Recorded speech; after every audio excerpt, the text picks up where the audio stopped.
दोस्तों, एक आईएएस अधिकारी, एक आईएएस अफसर की पावर, उसकी शान शौकत, उसका रुतबा, उसकी ताकत के बारे में तो आपने बहुत किस्से सुने होंगे।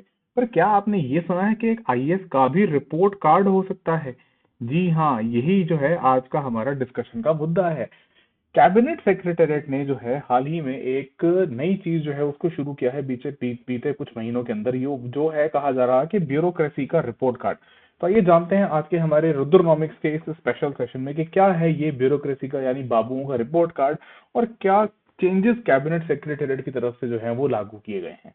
तो बने रहेगा वीडियो के लास्ट तक, बहुत इंटरेस्टिंग होने वाला है। देखिए, जब हम बात करते हैं एडमिनिस्ट्रेटिव स्कोर कार्ड की, यानी एडमिनिस्ट्रेशन को अब स्कोर कार्ड यानी कि मार्क्स जो हैं वो इशू किए जाने लगे हैं। किस प्रकार से?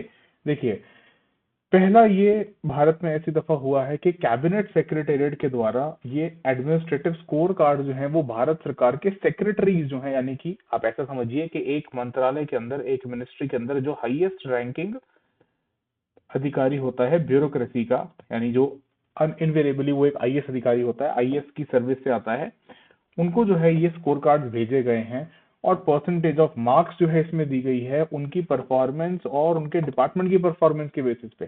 जी हाँ, साथ ही साथ cabinet secretary doctor TV Somanathan साहब ने ये फर्स्ट सेट ऑफ जो रिपोर्ट कार्ड हैं या एडमिनिस्ट्रेटिव स्कोर कार्ड हैं, ये अक्टूबर और नवंबर जो 2025 के महीने थे, इन महीनों के लिए भेजे, जनवरी के इस महीने में 2026 में। तो अब देखिए, इस मुद्दे पे पहले बढ़ने से आपको ये जाना जरूरी है कि कैबिनेट सेक्रेटरी और कैबिनेट सेक्रेटेरिएट जो है ये आखिर जो है ये क्या चीजें होती हैं। देखिए, जो ये पूरा तंत्र होता है ये काम करता है डायरेक्टली प्राइम मिनिस्टर की अंडर। ये रिपोर्ट करते हैं किसको? प्राइम मिनिस्टर को।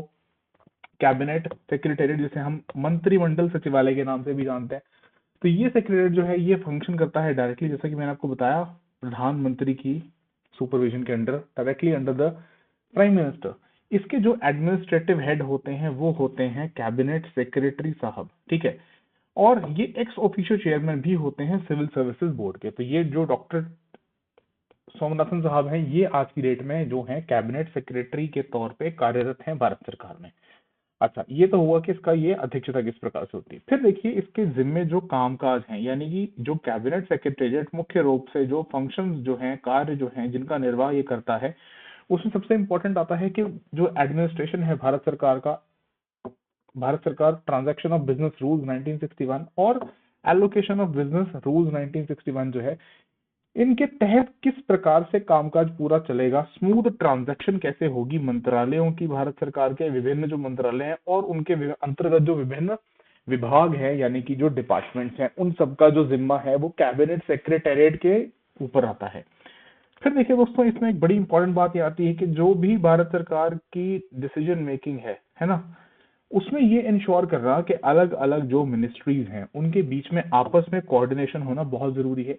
जैसे फर्ज करके चलिए, फाइनेंस मिनिस्ट्री है, एजुकेशन मिनिस्ट्री है, मिनिस्ट्री ऑफ एक्सटर्नल अफेयर्स है, या आपका गृह मंत्रालय, मिनिस्ट्री ऑफ होम अफेयर्स है, ऐसे करके बहुत और अलग अलग मिनिस्ट्रीज हैं। सबके बीच में अगर कोई कोऑर्डिनेशन है वो करवाने की जिम्मेदारी किसकी होती है? कैबिनेट सेक्रेटेरिएट की। फिर कोई भी अगर कंसेंसस इवॉल्व करना है through the instrumentality of standing ad hoc committees, या कोई डिफरेंसेस हैं, कोई मान लीजिए छोटा मोटा कोई इशू है या किसी बात पे सहमति जो है, कंसेंसस जो है वो नहीं बिल्ड हो पा रहा, तो उसमें भी जो मंत्रिमंडल सचिवालय जो है, कैबिनेट सेक्रेटरी जो है वो अपनी अहम भूमिका जो है अदा करता है उन डिफरेंसेस को सॉर्ट आउट करने में और एक सहमति जो है उसके ऊपर बनाने में, ठीक है। फिर देखिए, साथ साथ अगर कोई मान लीजिए देश में कोई क्राइसिस की सिचुएशन हो तो उस समय पे भी जो है उसकी मैनेजमेंट जो है किसके थ्रू होती है? वो होती है कैबिनेट सेक्रेटरीट के थ्रू। और वो कोऑर्डिनेट करता है एक्टिविटीज अलग अलग मिनिस्ट्रीज की ऐसी एक सिचुएशन में जहां पे कोई भी क्राइसिस टाइप का सिचुएशन हो। ये एक बहुत और साथ में महत्वपूर्ण फंक्शन हो जाता है कैबिनेट सेक्रेटेरिएट का, ठीक है। चलिए, तो अब देखते हैं फटाफट जो हमारे ये नए कैबिनेट सेक्रेटरी साहब हैं। सो डॉक्टर टीवी सोमनाथन साहब, इन्होंने कैबिनेट सेक्रेटरी का कार्यभार जो है पिछले से पिछले साल माफ कीजिएगा 2024 में संभाला था।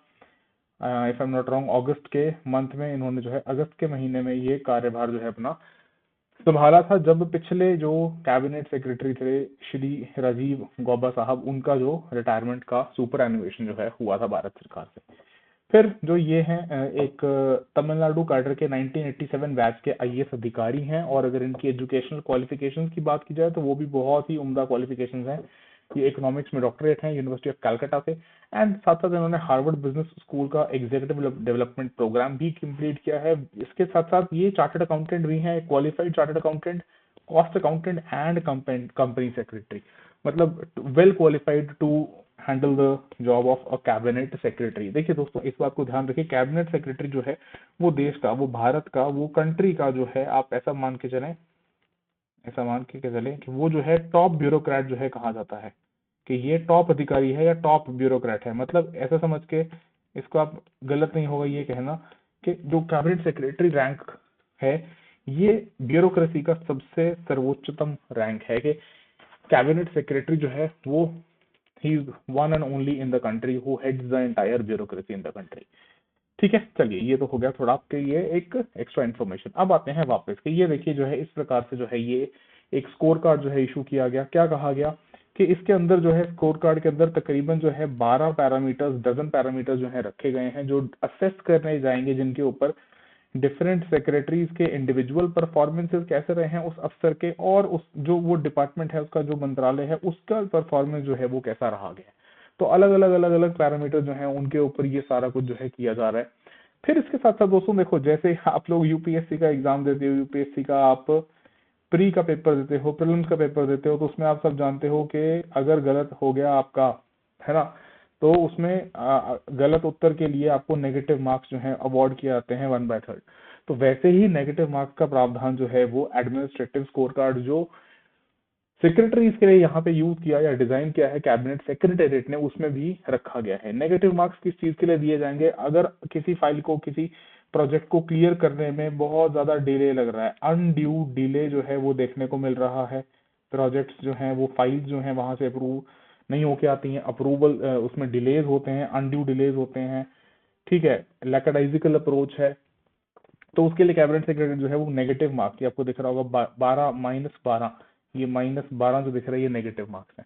फिर अगर कोई परफॉर्मेंस अच्छी है उस किसी डिपार्टमेंट की या किसी सेक्रेटरी की, तो उसको कैबिनेट सेक्रेटरी की तरफ से डिस्क्रिशनरी मार्क्स जो है वो भी दिए जा सकते हैं। देखिए, discretionary marks by the cabinet secretary, ये जो दिख रहा है आपको यहाँ पे 5 नंबर। ठीक है, तो ये एक तरीके से ओवरव्यू, एक स्नैपशॉट जो हमें देखने को मिलता है ये पूरा, कि फाइल का डिस्पोजल आपने कितने समय में किया। देखिए 20 नंबर सबसे मैक्सिमम मार्क्स दोस्तों, और कहीं भी देखो आपको 15, यहाँ 15 और यहाँ 15 दिखा देखने को मिल रहा है कि आउटपुट एक्टिविटी और expenditure on scheme and capital expenditure कितना किया, उसमें 15 है। हाईएस्ट, सेकंड हाईएस्ट मार्क्स, सबसे हाईएस्ट मार्क्स जो है टॉप पे जो है वो है 20 नंबर। देखिए इसमें पता है क्या होता है, ये एक अक्सर एक शिकायत रहती है ब्यूरोक्रेसी से कि रेड टेप बहुत ज्यादा होता है, यानी कि अननेसेसरली अनअवॉइडेबल जो डिलेज होते हैं वो काफी देखने को मिलते हैं, फाइल जल्दी से अप्रूव नहीं होती, डिलेज उसमें होते हैं। तो फाइल डिस्पोजल आप कितना एफिशिएंटली करते हैं उसके लिए सबसे ज्यादा मैक्सिमम 20 मार्क्स जो है वो रखे गए हैं इस पूरे 100 नंबर के ब्रेकअप के अंदर। ठीक है, और ये नेगेटिव मार्क्स भी दिख रहे होंगे आपको यहाँ पे क्लियरली -12 है ना। और डिस्क्रिशनरी मार्क्स ये कहा गया था कैबिनेट सेक्रेटरी में, जैसे स्कूल में आपको टीचर, अगर आप ने बढ़िया आंसर लिखा हो या बढ़िया परफॉर्मेंस किया हो तो क्या होता था, एक्स्ट्रा स्टार मिलता था ना, बस वैसा ही एक्स्ट्रा स्टार जो है ये 5 नंबर कैबिनेट सेक्रेटरी के हाथ में जो है वो दिए गए हैं।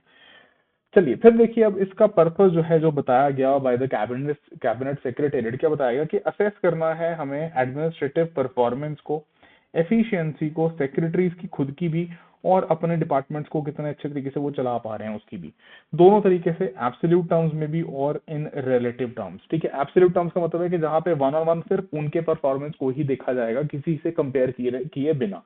रिलेटिव टर्म्स का मतलब क्या है कि किसी एक बाकी डिपार्टमेंट के साथ कंपेयर भी करके देखा जाएगा कि how are the other functionaries, other officers, other IAS officers performing in different other departments, है ना। और क्या कहा गया कैबिनेट सेक्रेटरी के द्वारा कि ये सारा कुछ आधारित है एक ऑब्जेक्टिव और फेयर मेथोडोलॉजी के ऊपर, एंड इसको यूज किया जाएगा to compare a departments performance with itself and other departments.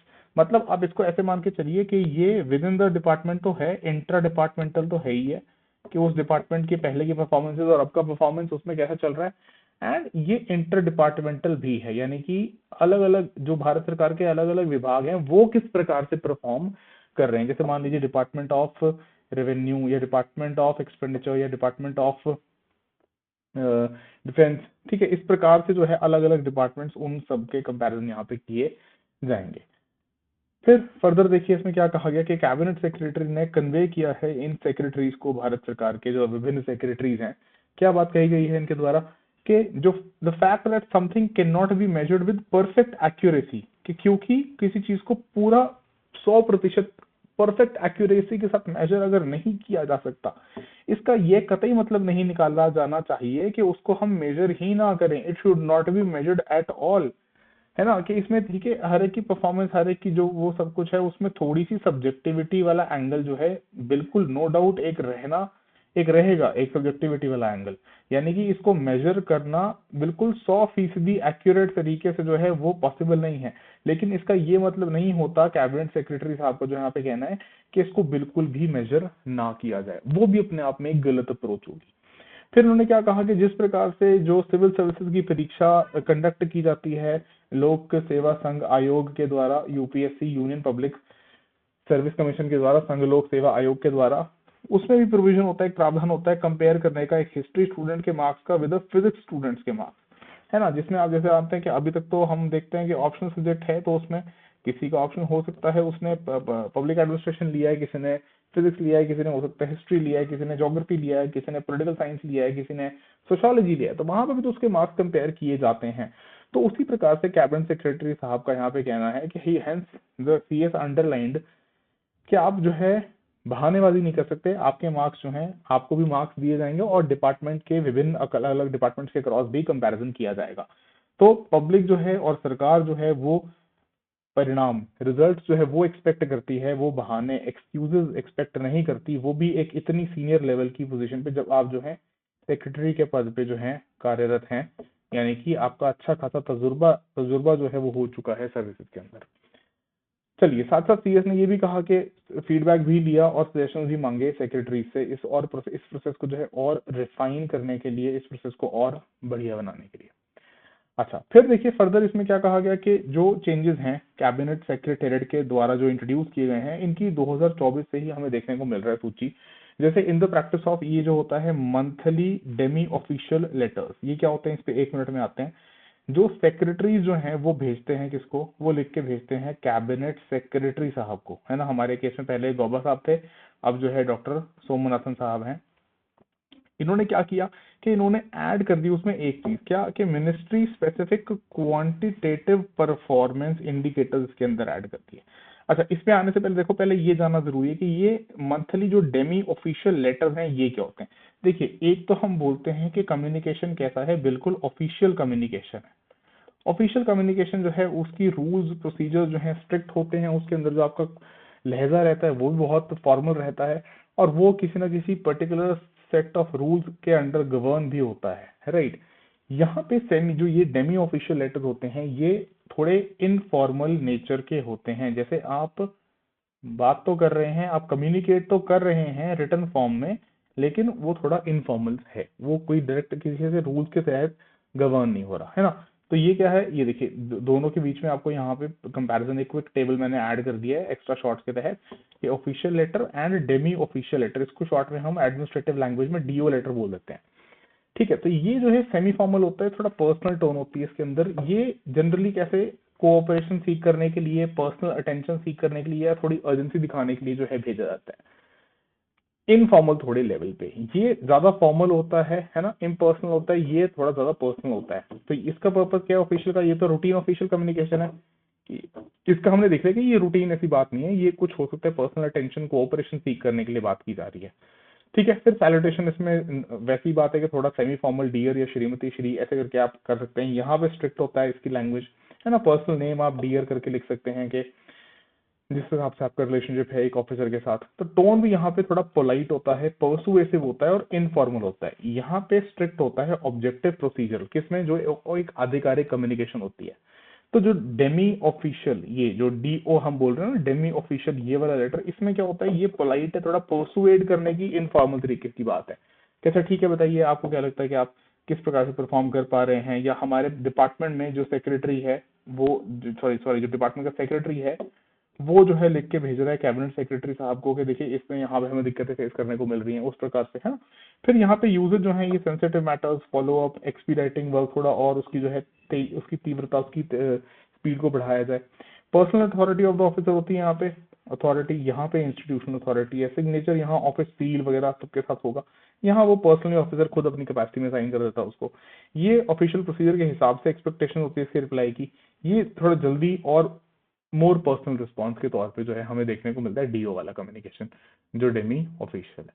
ठीक है, तो इसको आप थोड़ा ध्यान में रख सकते हैं। ये टर्मिनोलॉजी क्या पता ये कहीं एग्जाम में पूछ लिया जाए। चलिए तो अब वापस आते हैं इससे फटाफट। तो यहाँ पे क्या हो रहा है कि कैबिनेट सेक्रेटेरिएट ने जो है 2024 में इसको इंट्रोड्यूस किया था कि जो ये मंथली डेमी ऑफिशियल लेटर्स भेजते हैं सेक्रेटरीज, कैबिनेट सेक्रेटरी साहब को, इसमें वो क्वांटिटेटिव थोड़ा परफॉर्मेंस इंडिकेटर जो है उनके बारे में भी ऐड करके उल्लेख करके बताएं उनको।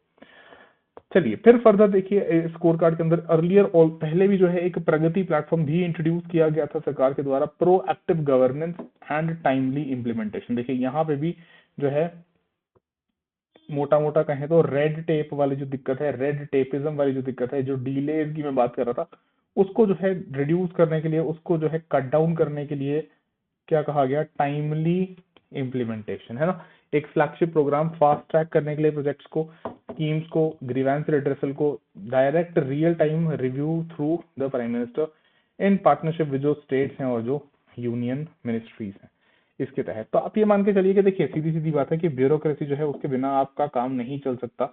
ये तो जग जाहिर बात है कि दुनिया की कोई भी सरकार हो वो बिना ब्यूरोक्रेसी के, यानी कि जो हमारा पॉलिटिकल एग्जीक्यूटिव होता है उसको काम करने के लिए, उसको सरकार चलाने के लिए परमानेंट एग्जीक्यूटिव की आवश्यकता पड़ती ही पड़ती है। अब आप उस परमानेंट एग्जीक्यूटिव से, उस ब्यूरोक्रेसी से, उस अफसरशाही से, उस आईएएस, आईपीएस, आईआरएस और विभिन्न जो सर्विसेज हैं उनके अधिकारियों से कितने बेहतर तरीके से काम ले पाते हैं, ये थोड़ा देखने वाली बात होती है। और इसी में जो है माहिरता है पॉलिटिकल क्लास की, और जो हेड ऑफ द ब्यूरोक्रेसी है कंट्री में, जिनको हम कह रहे हैं कैबिनेट सेक्रेटरी। ठीक है, चलिए तो अगर आपको वीडियो पसंद आया तो दोस्तों please consider subscribing to our channel. बहुत कम लोग जो है सब्सक्राइब करके बैठे हैं अभी। वीडियोस हम जो है डेली पोस्ट करते हैं। द हिंदू का एडिटोरियल एनालिसिस जो है वो भी हम आपके लिए लेके आते हैं, और ऐसे मिसलेनियस जो टॉपिक्स ऐसे हैं, जैसे मॉनेटरी पॉलिसी के ऊपर डिस्कस किया हमने हाल ही में मीटिंग में थी, तो जो भी आपके रेलेवेंट करंट अफेयर्स के टॉपिक्स चलते हैं वो और कॉन्सेप्ट्स दोनों को हम कंबाइन करते हैं, यानी कि C2 approach, current plus concept. ठीक है, चलिए तो आज के लिए इतना ही। Thank you so much. जय हिंद, जय भारत।